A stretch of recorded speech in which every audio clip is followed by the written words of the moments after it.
నమస్కారం. నిన్నంతా ఒకటే డిస్కషన్. సింగర్ ప్రవస్తి, పాడతా తీయగా జడ్జెస్, జ్ఞాపిక ప్రొడక్షన్స్, ఈటీవీ సంస్థ, పాడతా తీయగా రకరకాల ఛానల్స్లో రకరకాల వార్తలు ప్రసరించారు.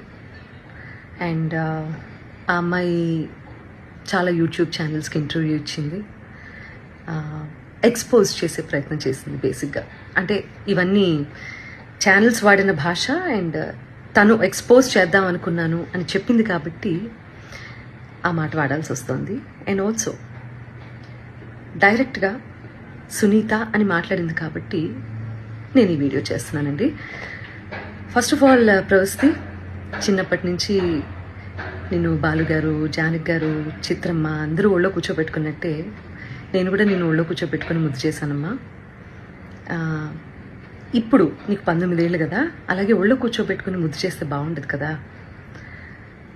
చిన్నప్పుడు చాలా బాగా పాడావు అనే దానికంటే చాలా ముద్దుగా పాడావు అనేవారు. నీకు గుర్తుందో లేదో? ముద్దుగా ఉండేదానివి, ముద్దుగా పాడేదానివి, చాలా బాగా పాడేదానివి.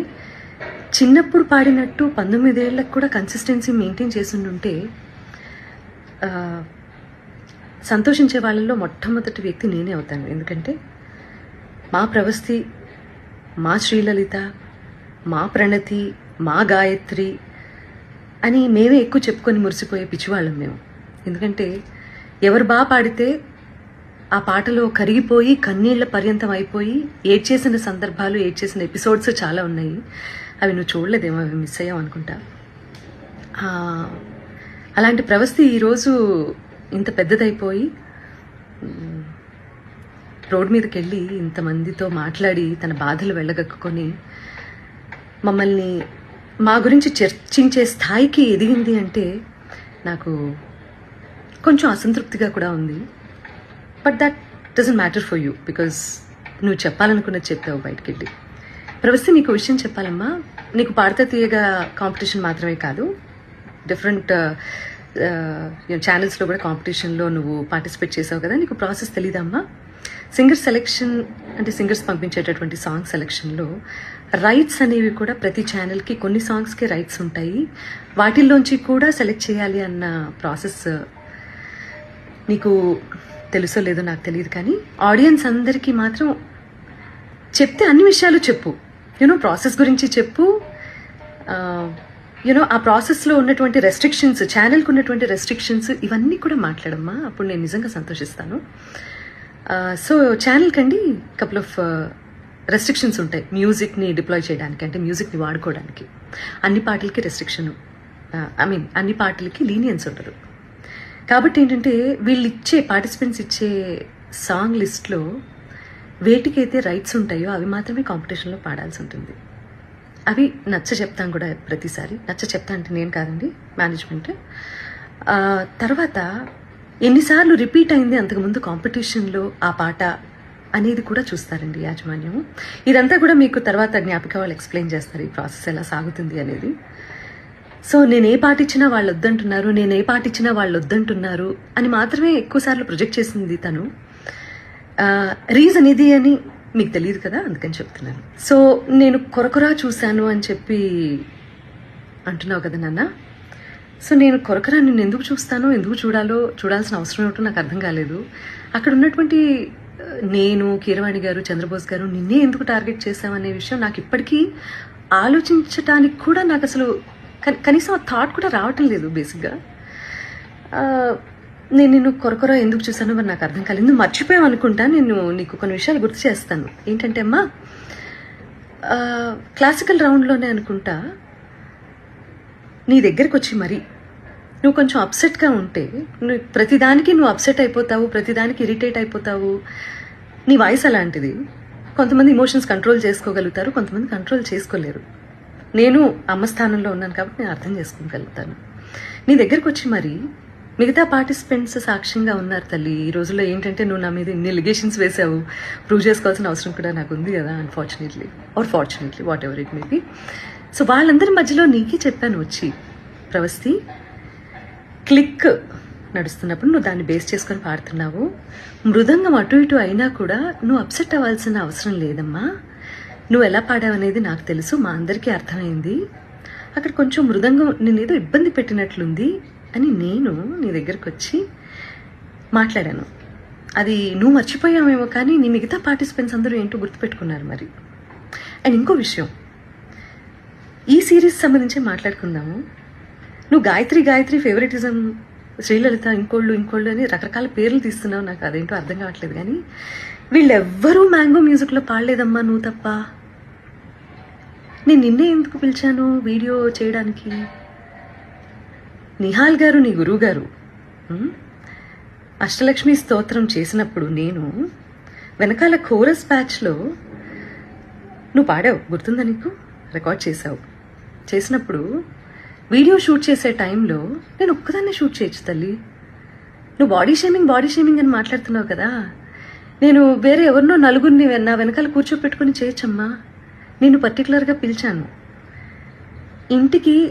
పాపం ఒంటరిగా నువ్వు మీ అమ్మగారు వెళ్తారు, అయ్యో లేదు అలా కాదు అని చెప్పి మా వాళ్ళు ఏదో ఏర్పాట్లు చేసి దగ్గరుండి పంపించారు నీకు. ఇవన్నీ మర్చిపోతే ఎలా తల్లి నువ్వు? తప్పు కదా. కీరవాణి గారు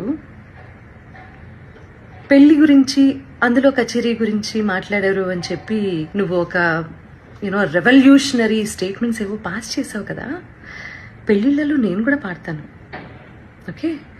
మొన్న రీసెంట్గా ఈరోజు ఇండియాలోనే టాప్ మోస్ట్ మ్యూజిక్ డైరెక్టర్ అయిన అనిరుద్ధ్ కూడా పెళ్లిలో పాడారమ్మా. ఆయన ఒపీనియన్ ఆయన చెప్పారు. నేను ఇప్పటి వరకు పెళ్లి కచేరీలు ఎందుకు చేయలేదంటే అని వరల్డ్ మ్యూజిక్ డే సందర్భంగా ఒక గొప్ప సంగీత దర్శకుడు ఆయన పాయింట్ ఆఫ్ వ్యూ ఏంటనేది ఆయన ఎక్స్ప్లెయిన్ చేస్తే, నీలో ఉన్న ఇన్ఫీరియారిటీ కాంప్లెక్స్ మూలంగా అది నిన్నే అంటున్నారు అని అనుకొని అది నువ్వు ఓన్ చేసుకోవటం తప్పు కదా తల్లి. అసలు ఎవరన్నా ఫీల్ అవ్వాలి అంటే ఫస్ట్ నేను ఫీల్ అవ్వాలి ఆ ముక్కకి. ప్రవస్తి, నేను మీ అమ్మగారిని నువ్వు అని సంబోధించినందుకు నీకు బాధేసింది. అది అసలు సంస్కారమా అని మాట్లాడావు కదమ్మా. ఎలిమినేషన్ జరిగిన వెంటనే మీ ఇద్దరు పేర్లు అనౌన్స్ చేసిన తర్వాత ఆవిడ స్టేజ్ దగ్గరకు వచ్చి నీ చేతిలో ఉన్న ట్రోఫీ, అసలు ఇది నీ చేతిలో ఉండాల్సిన ట్రోఫీ కాదు, అది ఇచ్చేసేయి అని చాలా ఎమోషనల్ డ్రామా క్రియేట్ చేసి చరణ్ గారి చేతిలో ఉన్నటువంటి మైక్ లాక్కోవడానికి ప్రయత్నం చేసి, ఆ తర్వాత వెనక్కి వస్తూ నేను అక్కడ కూర్చున్నప్పుడు నీ మూలంగానే నువ్వే మోసగత్తెవి ఇలా నా మొహం మీద ఇలా పెట్టి మాట్లాడినప్పుడు అది కరెక్ట్ అనిపించిందమ్మా నీకు? నేను ఇలా నమస్కారం పెట్టి ప్లీజ్ అన్నాను, అంతే కదమ్మా? సో అదంతా చాలా కెమెరాస్లో రికార్డ్ అయింది.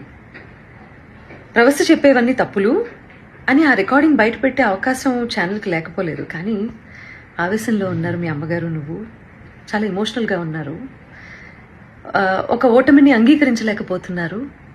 కాబట్టి తర్వాత తిరిగి కూర్చొని మాట్లాడదాము అని చెప్పి నువ్వు మీ అమ్మగారు విసురుగా బయటికి వెళ్ళిపోయారు. చాలా ఎమోషనల్గా ఉన్నారు, చాలా ఆవేశంలో ఉన్నారు. మాకు కనీసం మాట్లాడే అవకాశం కూడా ఇవ్వలేదు. చంద్రబోస్ గారు ముందుగా వెళ్ళిపోయారు, ఆయనకి టైం లేదని. కీరవాణి గారు నేను చూడలేనని వెళ్ళిపోయారు. సునీత గారు నా ఎలిమినేషన్ చూడటం కోసమే కూర్చున్నారు.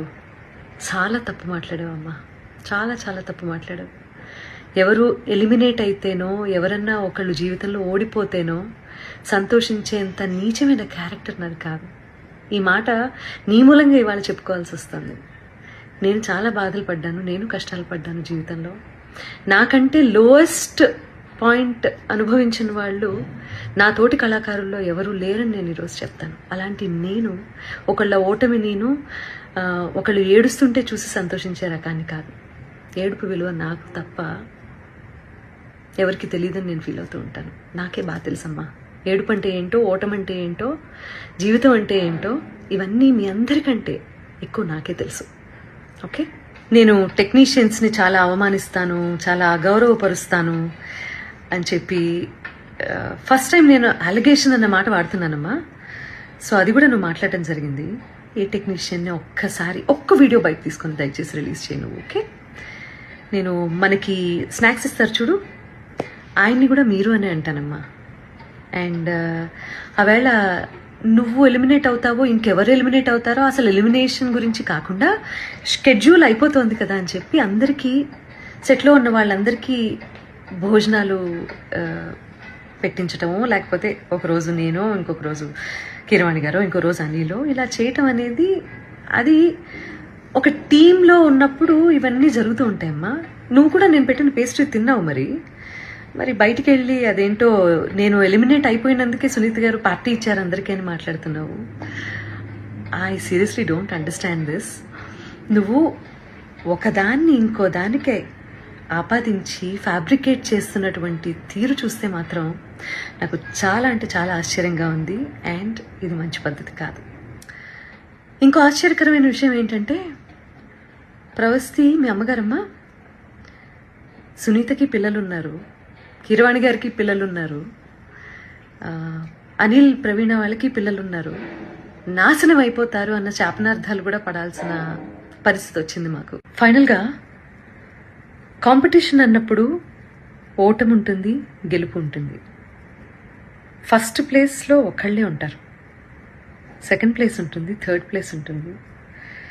అలా అని చెప్పి ఈరోజు ఎలిమినేషన్లో నేను ఓడిపోయాను, లైఫ్లోనే నేను ఓడిపోయాను, నా జీవితం లేదు అని చాలా ఎక్కువగా ఊహించేసుకొని ఓటమిని హుందాగా తీసుకోలేకపోతే లైఫ్లో ఏవి నేర్చుకోవటానికి బ్రెయిన్ ఆ రకంగా పనిచేయదు.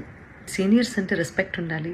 అలాంటి రెస్పెక్ట్తోనే మేము ఇన్నాళ్ళు వాళ్ళు ఒక మాట అన్నా కూడా, మా పాటలు పాడించి తీసేసినా కూడా ఇలా ఛానల్స్కి వచ్చి ఎవరూ ఇంటర్వ్యూలు ఇవ్వలేదు. అది మేము మా గురువుల దగ్గర నుంచి మేము నేర్చుకున్నటువంటి విద్య. కాబట్టి ఈ జనరేషన్ అందరూ కూడా దయచేసి చాలా ఓవర్గా రియాక్ట్ అవ్వడం, ఓవర్గా సెన్సిటైజ్ చేసి టాపిక్ని అసలు ఎక్కడ ఇంప్రూవ్ అవ్వాలన్న విషయాన్ని మర్చిపోయి ఇలా బిహేవ్ చేయటం అనేది కరెక్ట్ కాదని చెప్తూ, పేరెంట్స్ కూడా పిల్లల్ని మంచి మార్గంలో, నాన్న నీకు తెలిసింది తక్కువే, తెలుసుకోవాల్సింది ఇంకా చాలా ఉంది అని చెప్పి వాళ్ళని ఎంకరేజ్ చేసే దిశగా మీరు కూడా వాళ్ళతో ఉంటారు అని చెప్పి ఆశిస్తూ, ఎందుకంటే తల్లి తండ్రి తర్వాత గురువు, ఆ గురువు స్థానంలో మా ముగ్గురిని చూసే మీరు కాంపిటీషన్కి వచ్చారు. గెలిచినప్పుడు వచ్చి కాళ్ళకి దండం పెట్టారు, ఓడిపోయినప్పుడు ఇలా బయటికి వెళ్ళి మా గురించి మీకేది నచ్చితే అది మాట్లాడుతున్నారు. ఇది మంచి పద్ధతి కాదు. ఇది ఒక జనరేషన్ డేంజర్లో పడేసేటటువంటి ఒక సిచ్యువేషన్. కాబట్టి ఆచితూచి మాట్లాడండి, ఆచితూచి నిర్ణయం తీసుకోండి. ఒకవేళ మేము ఆల్రెడీ సాధించేశాము లైఫ్లో అని అనుకున్నప్పుడు దయచేసి కాంపిటీషన్కి రాకండి. కాంపిటీషన్కి వస్తే మీరు మంచి మార్కులు తీసుకోవాల్సి వస్తుంది, సలహాలు సూచనలు తీసుకోవాల్సి వస్తుంది. కాబట్టి ఆచితూచి నిర్ణయం తీసుకోండి. ఈ కాంపిటీషన్ ద్వారా చాలామంది ఇది ప్రొఫెషన్ చేసుకొని చాలా ఫ్లరిష్ అవుతున్న వాళ్ళు చాలామంది ఉన్నారు. కాబట్టి నేను వాళ్ళు ఎందుకు బయటకు వచ్చి మాట్లాడటం లేదో, అఫ్కోర్స్ ఈరోజు సోషల్ మీడియాలో కింద కామెంట్సే కదా ఇంపార్టెంట్, వాటికి భయపడుతున్నారేమో నాకు తెలీదు. బట్ వాళ్ళందరూ కూడా వచ్చి మాట్లాడితే బాగుంటుంది. మంచి చేసింది కదా కాంపిటీషన్, మీకు మాట్లాడండి దాని గురించి కూడా. ప్రవస్తి, ఇప్పటికి కూడా నేను నీకు చెప్పేది ఒకటే, మేమందరం నీ మంచినే కోరుకుంటాము. చిన్నప్పటి నుంచి ముద్దు చేసామన్నావు కదా, అలాగే ఇప్పుడు కూడా అదే తల్లి హృదయంతో నీకు చెప్తున్నాను నేను. నువ్వు ఆవేశంలో ఉన్నావు, కొంచెం కూల్గా ఆలోచించి జీవితంలో సరైన నిర్ణయాలు తీసుకొని మంచి గురువు దగ్గర సాధన చేసి మంచి పాటలు పాడి సంగీత ప్రపంచంలో నీకంటూ ఒక మార్క్ క్రియేట్ చేసుకుంటామని నేను కోరుకుంటున్నాను. ఎందుకంటే దేన్నైనా ఎవరైనా ఆపేంత కెపాసిటీ ఇక్కడ లేదమ్మా. ఎవరి టాలెంట్ని తొక్కేయలేరు, ఆపేయలేరు. అర్థమైందా? దానికి బెస్ట్ ఎగ్జాంపుల్స్ చాలామంది జీవిత చరిత్రలు ఉన్నాయి. వీలైతే నీకు టైం ఉంటే అవన్నీ ఒకసారి చదువు తీరిగ్గా, నీకే అర్థమవుతుంది. Okay, I wish you all the best and please take care.